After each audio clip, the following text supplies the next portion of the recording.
الحمدللہ رب العالمین والصلاة والسلام علی سید المرسلین اما بعد فاعوذ باللہ من الشیطان الرجیم بسم اللہ الرحمن الرحیم الصلاة والسلام علیکہ یا رسول اللہ وعلی آلک واصحابک یا حبیب اللہ الصلاة والسلام علیکہ یا نبی اللہ وعلی آلک واصحابک یا نور اللہ۔ اللہ کے پیارے محبوب صلی اللہ تعالی علیہ وآلہ وسلم نے ارشاد فرمایا، اس کا مفہوم ہے جس نے مجھ پر ایک مرتبہ درود پاک پڑھا اللہ تبارک و تعالیٰ اس پر 10 رحمتیں نازل فرماتا ہے، اس کے 10 گناہ مٹا دیتا ہے اور جنت میں اس کے 10 درجات بلند فرماتا ہے۔ صلو علی الحبیب صلی اللہ تعالی علی محمد صلی اللہ علیہ وسلم۔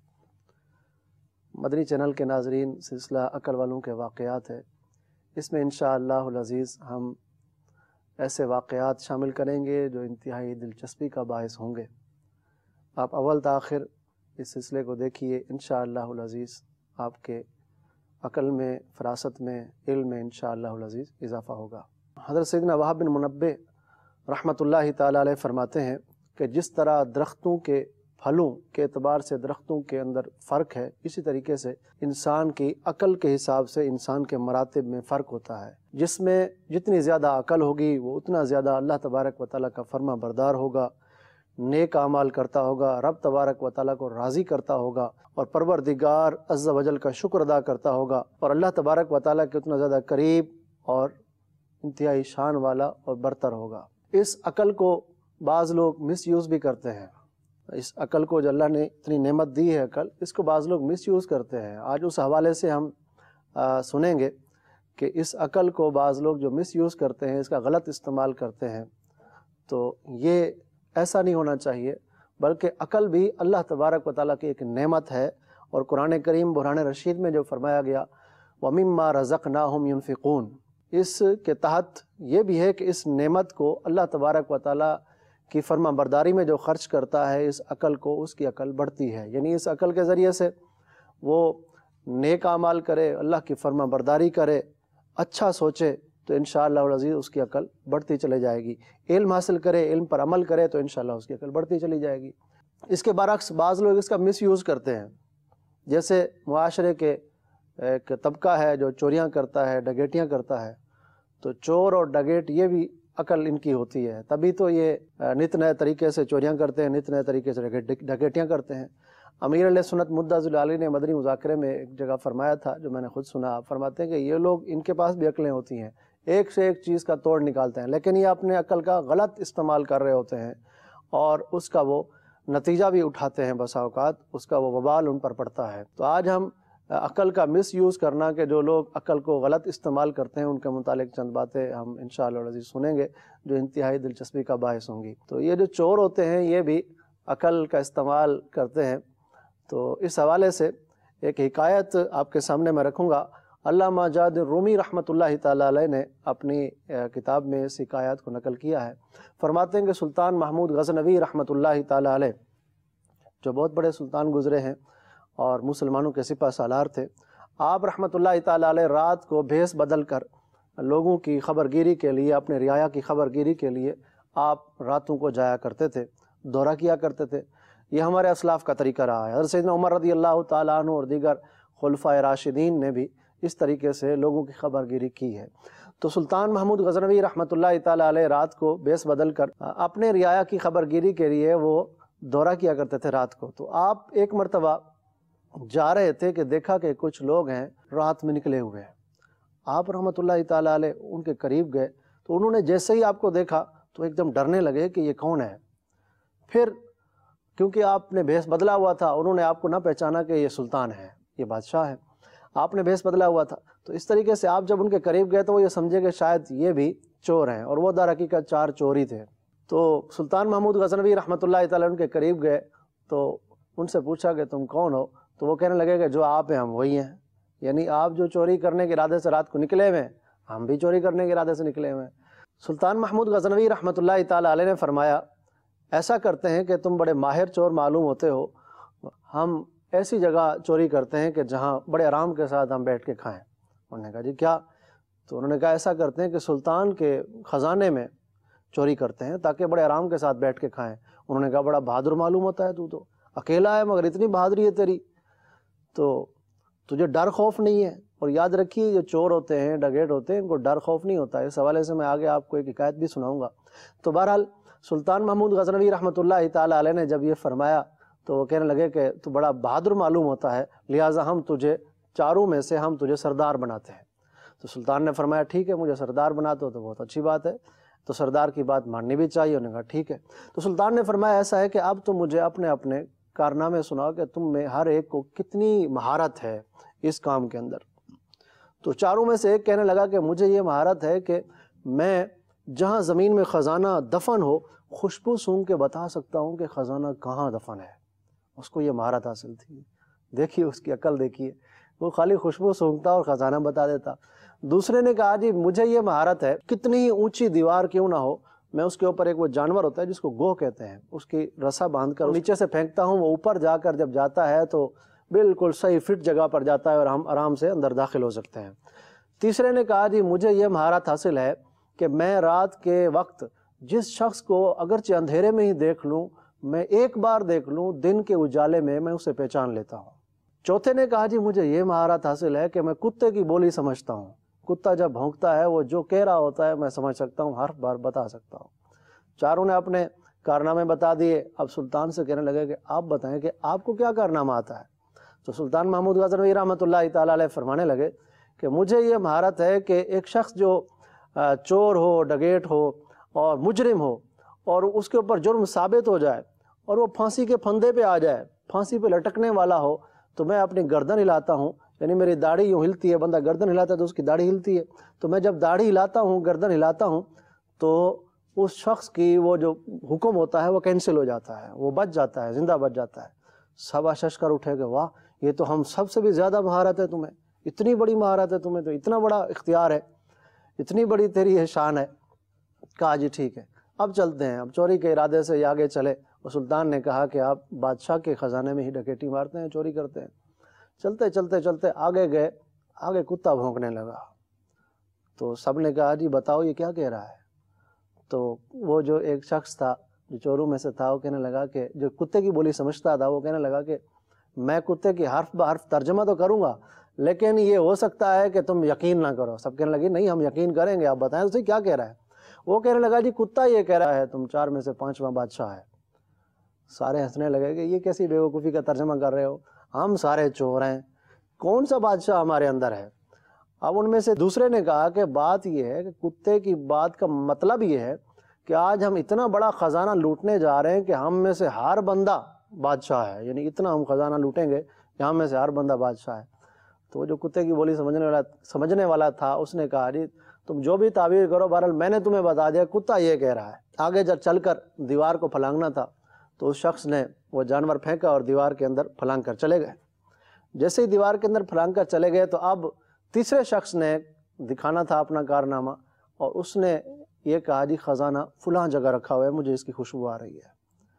اب خزانے تک پہنچے، خزانہ لوٹا، واپس آئے، اور واپس آ کر اب سلطان محمود غزنوی رحمۃ اللہ تعالیٰ علیہ نے فرمایا کہ بات یہ ہے کہ ہم نے چوری تو کر لی، خزانہ لوٹ لیا، اب صبح کیونکہ بادشاہ خزانہ نہیں ہوگا تو بادشاہ ہر طرف اپنے سپاہی پھیلائے گا، بھگائے گا، چوروں کو پکڑے گا۔ ہم ایسا کرتے ہیں، آپ نے مجھے بادشاہ بھی بنایا، آپ نے مجھے سب میں سے بڑا بھی بنایا، تو ہم ایسا کرتے ہیں کہ اس خزانے کو ایک جگہ دفن کر دیتے ہیں کہیں باغات میں جا کر، اور خزانے کو دفن کرنے کے بعد اب ہم یہ کرتے ہیں کہ جب بادشاہ مایوس ہو جائے گا، خزانہ نہیں ملے گا، تو اب ہم سارے اکٹھے ہو کر ہم اس خزانے کو نکالیں گے اور آپس میں بانٹ لیں گے۔ سب نے کہا بڑی اچھی رائے ہے، ٹھیک ہے ایسا کر لیتے ہیں۔ تو اس کے بعد تو سلطان محمود غزنوی رحمۃ اللہ تعالیٰ علیہ نے ان سے فرمایا کہ یہاں خزانہ دفن کر لیتے ہیں، جب بادشاہ مایوس ہو جائے گا، سپاہی ان کو چور نہیں ملیں گے، تو پھر ہم ایسا کریں گے اس کو نکالیں گے اور نکال کر کے ہم 5 آپس میں بانٹ لیں گے۔ سب نے رائے سے اتفاق کیا اور اس خزانے کو دفن کر دیا، لیکن سلطان نے فرمایا کہ یہ کیسے مجھے پتہ چلے گا تم کہاں رہتے ہو، خزانہ کیسے بانٹنا ہے، تم میں سے نہ تو میں کسی کو جانتا ہوں نہ اس کے گھر کا پتہ ہے۔ ایسا کرتے ہیں کہ تم اپنا سب مجھے اپنا ایڈریس دے دو، بتا دو کہاں کہاں رہتے ہیں، تاکہ میں پھر آپ کو سب کو بلا کر خزانہ تقسیم کرنے میں آسانی ہو جائے۔ سب نے اپنے اپنے ایڈریس سلطان کو بتا دیے کہ ہم فلاں جگہ رہتے ہیں، فلاں جگہ رہتے ہیں، سب نے پتے بتا دیے۔ صبح جیسے ہی سلطان اپنے تخت پر بیٹھے ہر طرف شور ہو گیا کہ خزانے میں ڈکیٹی لگ گئی، چوری لگ گئی، ہر طرف افراتفری مچ گئی۔ سلطان بڑے اطمینان کے ساتھ آرام کے ساتھ بیٹھے تھے۔ تو اس طریقے سے اب سلطان نے حکم صادر فرمایا جی فلاں جگہ جائیں، اس جگہ ایک بندہ رہتا ہے اس کو اٹھا کر لائیں، دوسری جگہ جائیں فلاں نام کا بندہ ہے اس کو اٹھا کر لائیں، تیسری جگہ جائیں فلاں نام کا بندہ ہے اس کو اٹھا کر جائیں، چوتھی جگہ جائیں وہاں فلاں نام کا بندہ ہے اس کو اٹھا کر آئیں۔ چاروں چور بڑے آرام اور سکون کے ساتھ پکڑے گئے۔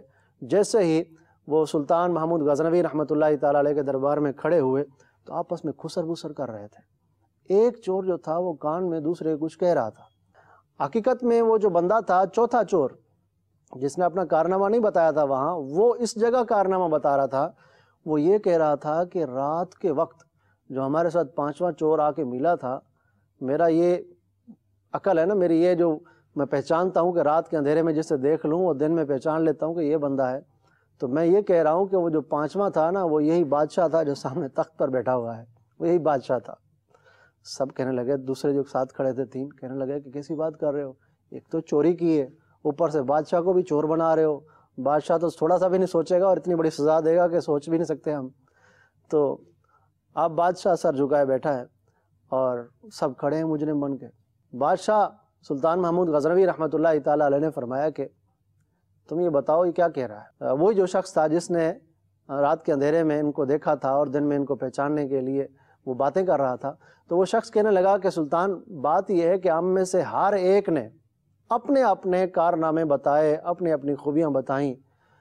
کتے والے نے کتے کی بولی بھی بتائی اور جانور پھینکنے والے نے وہ اپنا کرتب بھی دکھایا، ایسے ہی خزانے کی خوشبو سونگھ کر بتانے والے نے خزانہ ہی بتایا، اور اب میں نے اپنا بھی کارنامہ بتایا کہ رات کے اندھیرے میں جسے دیکھا تھا وہ آپ ہیں، تو ذرا آپ بھی اپنا کارنامہ کر دیں، ہم پہ سزا آ پڑی ہے، آپ اپنی داڑھی ہلا دیں، اپنی گردن ہلا دیں، نامے ہلا دیں تاکہ ہماری بچت ہو جائے۔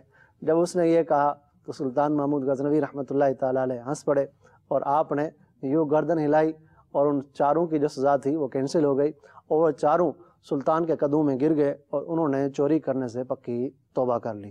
تو مدنی چینل کے ناظرین میں عرض کر رہا تھا کہ یہ جو چور ہوتے ہیں یہ بڑے ذہین ہوتے ہیں، لیکن شیر پر سوا شیر بھی آپ نے مثال سنی ہوگی، تو شیر پر سوا شیر بھی ہوتا ہے، ذہینوں کے ذہن بسا اوقات فیل بھی ہو جاتے ہیں۔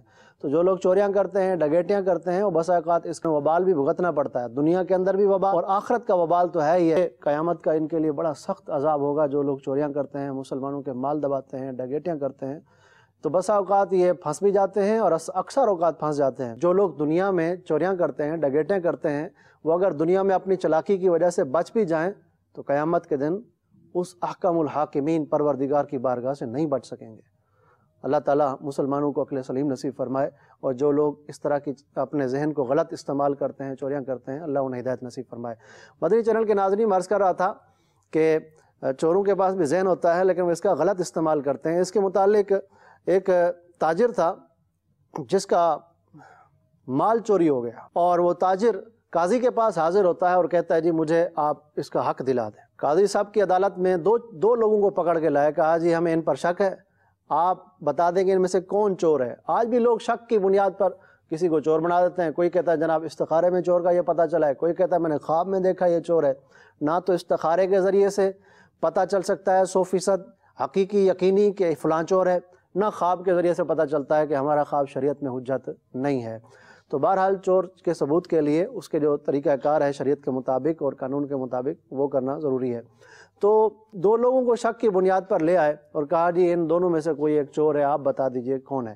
قاضی صاحب کے لیے مسئلہ بڑا مشکل تھا، لیکن قاضی صاحب نے فرمایا، قاضی صاحب بڑے ذہین تھے، قاضی صاحب نے فرمایا کہ ایسا ہے، میں نے عرض کیا نا شیر پر سوا شیر ہوتا ہے، چور نے اگر چوری کی تھی تو قاضی صاحب بھی ان سے بڑے ذہین تھے۔ قاضی صاحب نے فرمایا ایک منٹ ٹھہرو، سب کو عدالت میں کہا جی ٹھہر جاؤ، سب ٹھہر گئے، کہا مجھے پانی تو پینے دیں۔ قاضی صاحب نے پانی منگوایا اور گلاس سے پانی پیتے پیتے اچانک گلاس چھوڑ دیا۔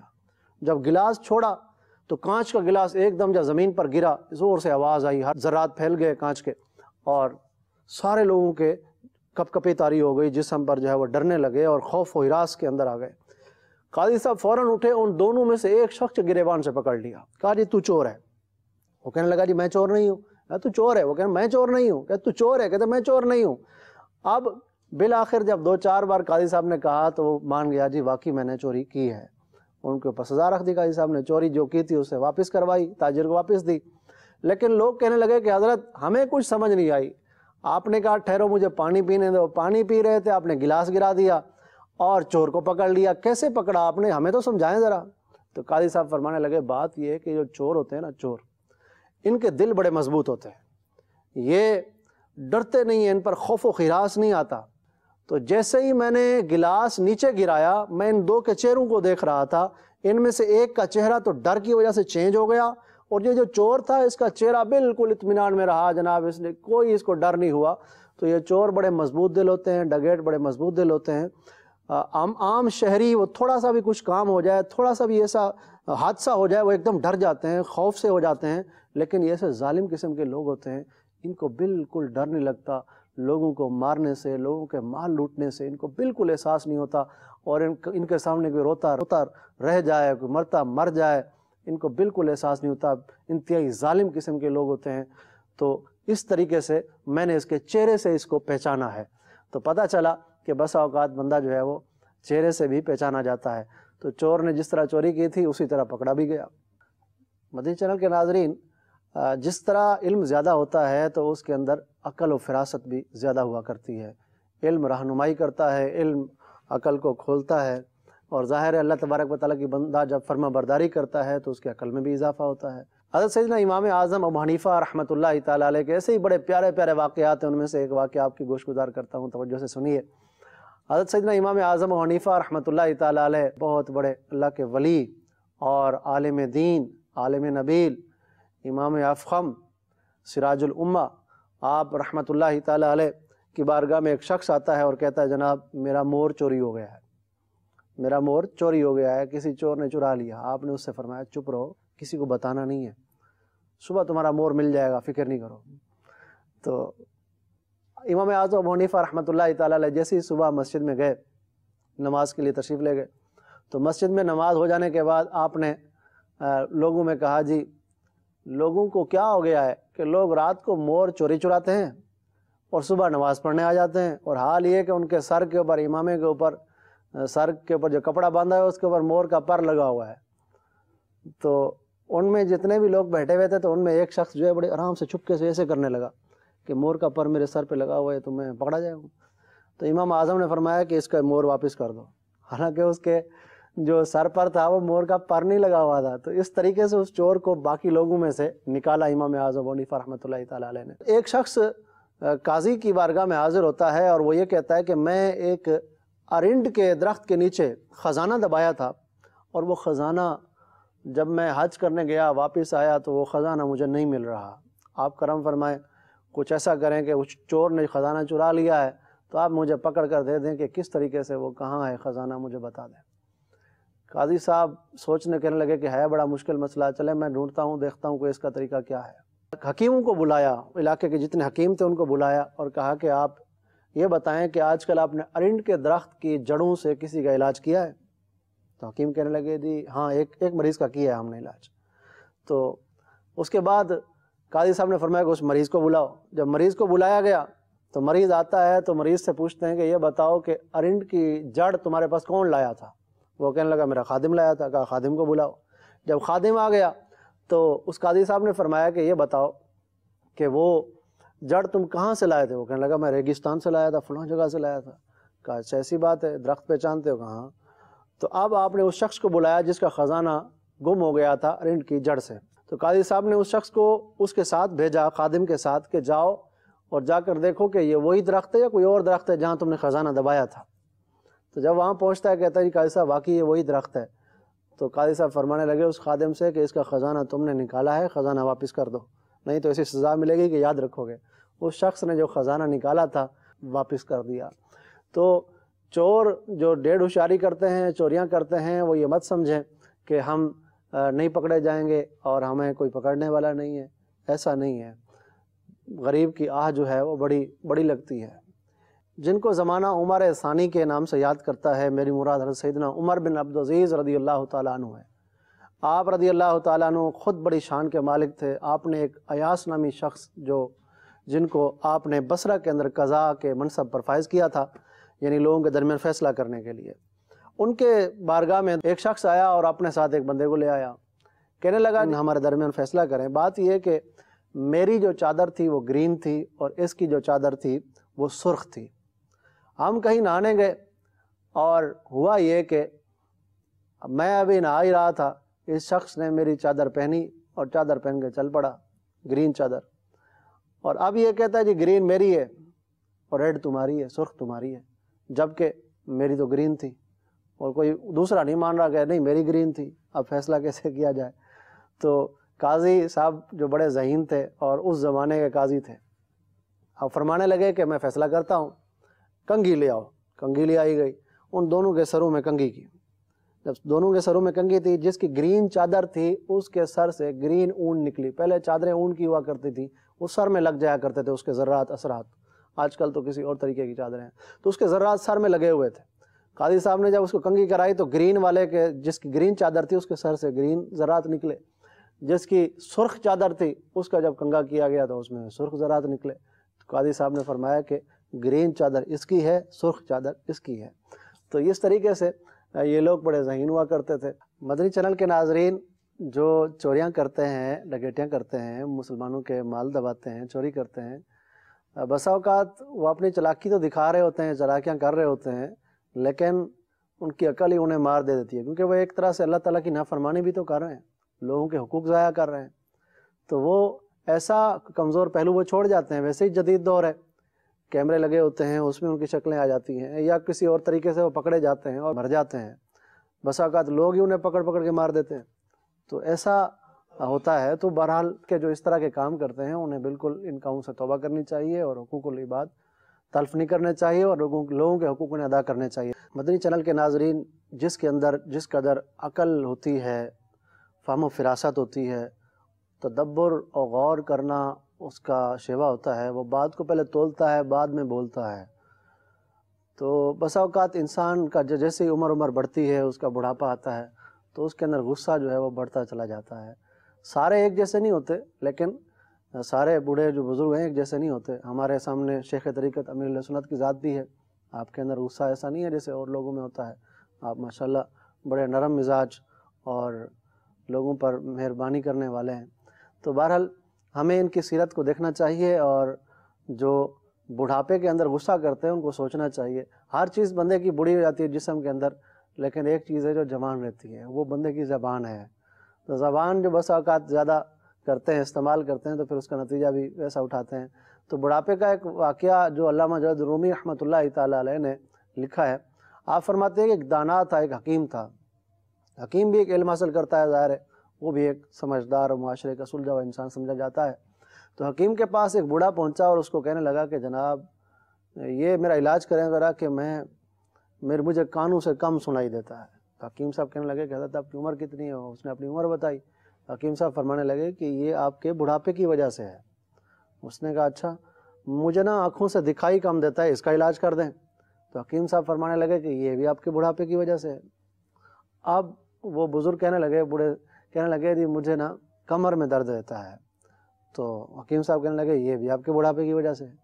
پھر وہ کہنے لگا کہ میں چلتا ہوں، زیادہ دیر چل نہیں پاتا، تھک جاتا ہوں۔ تو وہ حکیم صاحب کہنے لگے یہ بھی آپ کے بڑھاپے کی وجہ سے ہے۔ اب وہ کہتا ہے جی میں کھاتا ہوں تو صحیح ہضم نہیں ہو پاتا، بغیر کوئی چورن کھائے چیز ہضم نہیں ہوتی۔ تو حکیم صاحب کہنے لگے کہ یہ بھی آپ کے بڑھاپے کی وجہ سے ہے۔ اب وہ بوڑھا غصے میں آ گیا، کہنے لگا کہ آپ کیسے حکیم ہیں؟ آپ کا تو بڑا دور دور تک شور آیا کہ آپ بڑے ذہین ہیں، بڑے عقل مند ہیں، بڑے سمجھدار ہیں، آپ جو علاج کرتے ہیں، یہ آپ کے پاس تو کوئی ایک ہی جواب آتا ہے آپ کو کہ بس یہ بڑھاپے کی وجہ سے، بڑھاپے کی وجہ سے، بڑھاپے کی وجہ سے۔ تو جیسے ہی وہ بوڑھا بڑبڑانے لگا تو حکیم صاحب کہنے لگے یہ جو آپ ابھی اس وقت کر رہے ہیں یہ بھی بڑھاپے کی وجہ سے، یعنی یہ جو آپ بول رہے ہیں اتنا زیادہ اور غصہ کر رہے ہیں یہ بھی بڑھاپے کی وجہ سے ہے۔ تو بندے کے اعضاء رئیسہ وہ کمزور ہو جاتے ہیں، جس کی وجہ سے بندہ غصہ کرنے لگ جاتا ہے۔ بندے کو چاہیے کہ وہ عقل مندی سے کام لے، بردباری سے کام لے، کم بولے، کم سوچے اور پہلے معاملے کو سمجھے اس کے بعد بولے۔ بوڑھا ہو یا جوان ہو، ہر کسی کو اپنی زبان پر کنٹرول ہونا چاہیے، مرد ہو عورت ہو، ہر کسی کو اپنی زبان پر کنٹرول ہونا چاہیے۔ پہلے تولو بعد میں بولو، ایک چپ سو سکھ۔ تو انشاءاللہ العزیز اس پر عمل کریں گے تو ہمارا ذہنی بھی سکون رہے گا، انشاءاللہ العزیز گھر میں بھی سکون رہے گا، انشاءاللہ معاشرے میں بھی سکون رہے گا۔ اللہ تعالی ہمیں علم نصیب فرمائے۔ علم حاصل کرنے کا بہترین ذریعہ الحمدللہ اس پرفتن دور میں دعوت اسلامی کا مہکا مدنی ماحول ہے۔ اس میں الحمدللہ رب العالمین جامعۃ المدینہ ہے جس میں درس نظامی کرائی جاتی ہے، اس میں عالم بنایا جاتا ہے، پھر مفتی کورس ہوتا ہے، مفتی بنایا جاتا ہے، اور علم کا آسان ذریعہ بالکل عام فہم قبلہ شیخ طریقت امیر اہل سنت مدہ ذل العالی کا مدنی مذاکرہ ہے، اور الحمدللہ دنیا بھر میں مدنی چینل کے ذریعے علم پھیلایا جا رہا ہے۔ اللہ تعالیٰ امیر اہل سنت کو درازی عمر خیر عطا فرمائے۔ یہ علم کے جو پھول عطا کر رہے ہیں یہ عطا کرتے رہیں۔ اللہ تعالیٰ ہمیں عمل کی توفیق عطا فرمائے، آمین۔